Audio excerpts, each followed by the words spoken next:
Actually माझं शालेय जीवन म्हटलं तर मराठी मीडियमच्या विद्यापीठ हायस्कूलमध्ये माझं शिक्षण झालं.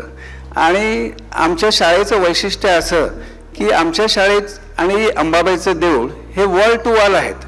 म्हणजे आम्ही जाताना म्हणायचो एका बाजूला ज्ञान मंदिर आणि दुसऱ्या बाजूला अंबाबाई मंदिर.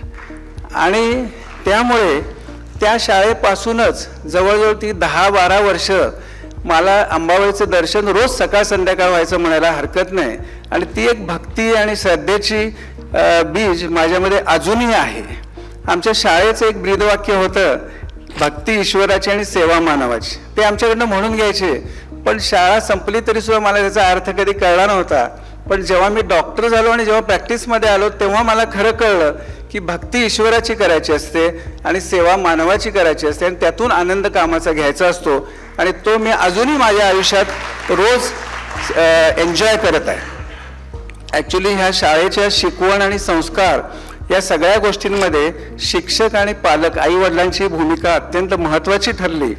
कारण 3 गोष्टी अतिशय महत्त्वाच्या मला वाटतात कोणाच्याही वाटचालीमध्ये. इनोव्हेशन म्हणजे सतत नाविन्याचा काहीतरी विचार करायला पाहिजे.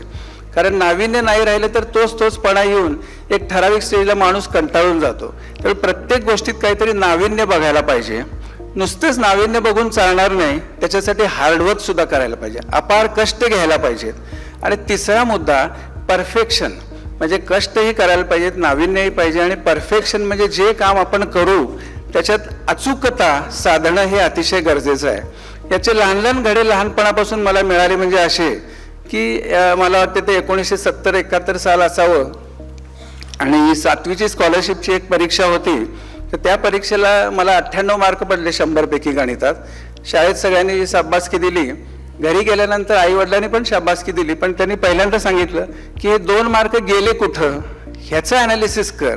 आणि तिथूनच परफेक्शन म्हणजे काय, प्रत्येक गोष्ट अचूकपणानं कशी मिळवायची ह्या दृष्टीने जे संस्कार झाले त्याचा मला भविष्यात खूप उपयोग झाला.